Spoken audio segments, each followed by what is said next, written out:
Flying and lying in bed, even on a small jet for just a few miles. With Korean Air, there's yet another airline in Asia offering exactly that. Kansai Airport was built as an island into Osaka Bay, and here we're boarding a brand new blue Airbus A321neo, where you can really lie down even on short-haul flights with great service, and it's possible for just a few miles. Here we are on a brand new Airbus A321neo of Korean Air in a super luxurious business class for this kind of plane, because it's a lie-flat business class, and with that we're gonna fly from Osaka to Seoul. The flight is about 1 hour and a half, and for that it's really a super luxurious cabin, so I'm really looking forward. Come with me in 1 hour and a half on the Airbus A321neo of Korean Air in business class from Osaka to Seoul.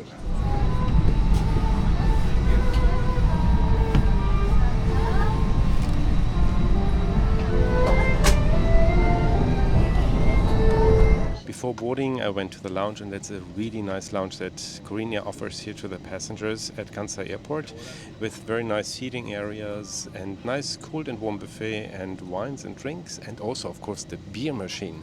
So we're gonna have a look at that lounge now, and then we're gonna take off here from the airport island of Kansai in the middle of Osaka Bay.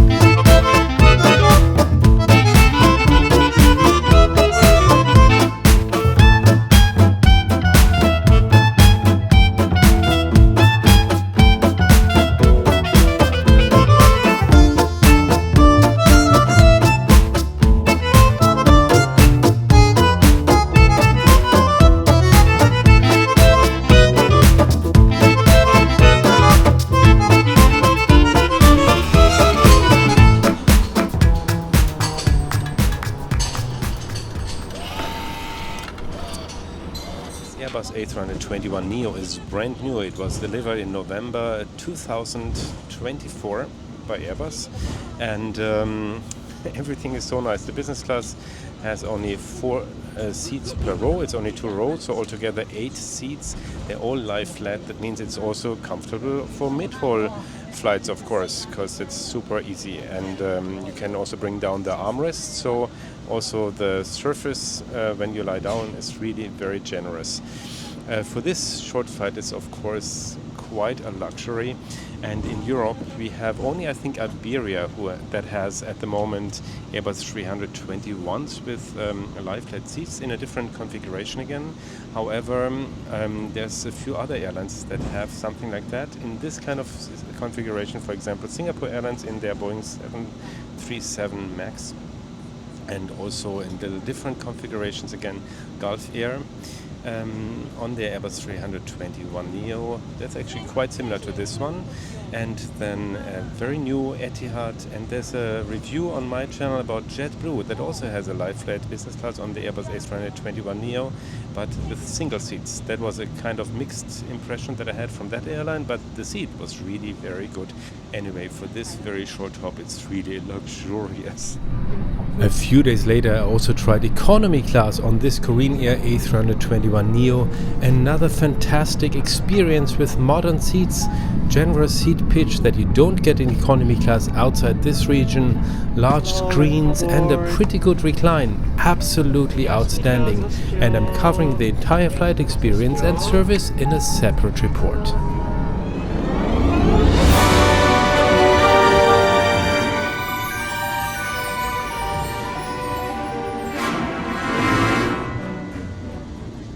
After boarding, I got offered a welcome drink. That was a selection of orange juice, guava juice, and water. Then some snacks. Something little snacks to bite on. And then there's a real menu, a paper menu, and you can choose between 2 different warm dishes on this 1 hour and 20-minute flight, and appetizer and dessert. There's no champagne on board. Oh my goodness, on a 1 hour 20 flight. But there's red wine, there's white wine, there's cocktails, and there's aperitifs and all kinds of alcoholic and non-alcoholic drinks. So it's really quite nice for such a short flight in the region.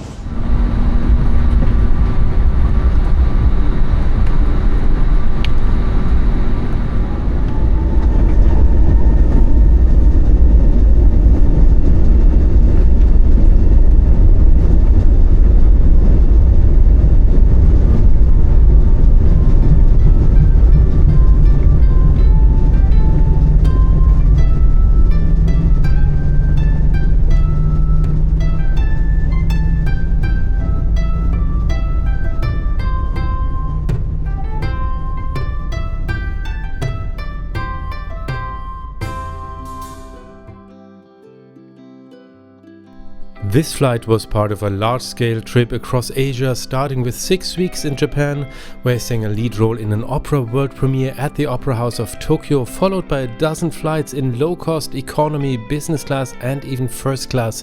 And my reliable travel partner was once again the wonderful luggage of my sponsor, Level 8, which often surpasses the famous and expensive brands that I've all had in my travel life.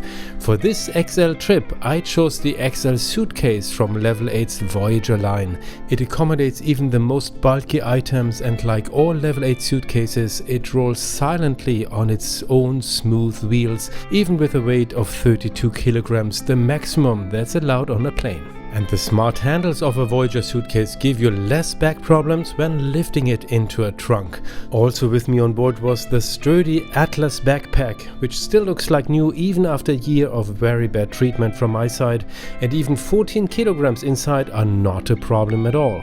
Level 8's carry-ons also look great, not just the real eye-catchers of the Voyager line, but also, for example, the elegant aluminum suitcase Gibraltar, which also shows excellent craftsmanship on the inside. Check out the video description, there's an exclusive discount code for my viewers that's good for all bags and accessories of Level 8.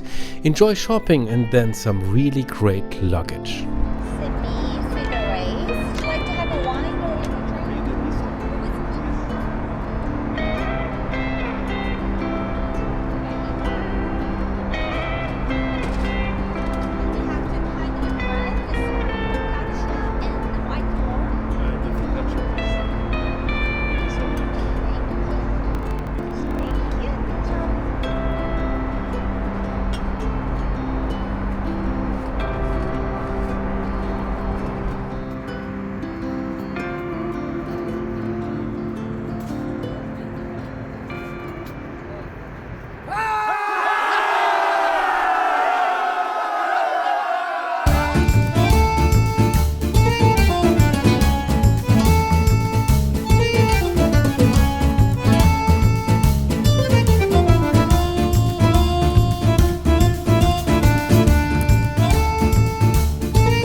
Descending into Seoul already now. How was this flight? I think on such a small plane and such a short flight, you cannot have a much better experience.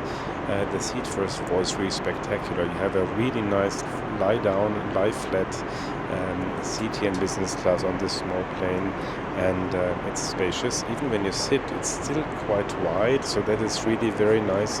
The catering was very good for such a short flight. They didn't have sparkling wine or champagne, but I mean, this is also not the tradition of this area, but still they had German white wine, French red wine, and all kinds of drinks.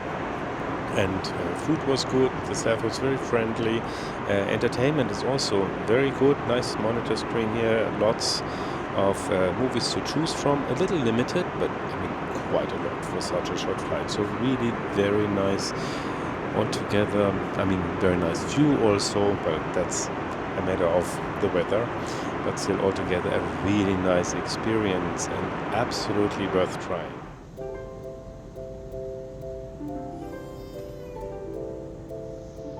How did I book this flight and how much did it cost? I booked this flight with miles and that without flying Korean Air before. The flight cost me just 15,000 miles and 27 euros in fees, including 2 bags of 32 kilograms each, and that was with Flying Blue, the frequent flyer program of SkyTeam partners Air France and KLM. In Germany, that's equivalent to just 18,750 American Express membership reward points, or even just 15,000 points in the US. The ticket normally costs around 350 to 500 euros, so even though there's even greater deals with miles and points out there, that's already quite good value for your miles.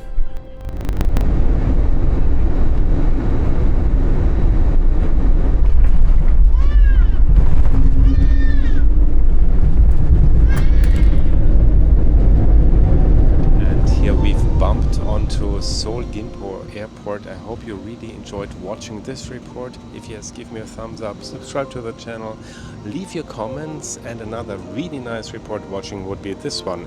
Check it out right away. I'm Chris. Thank you for watching.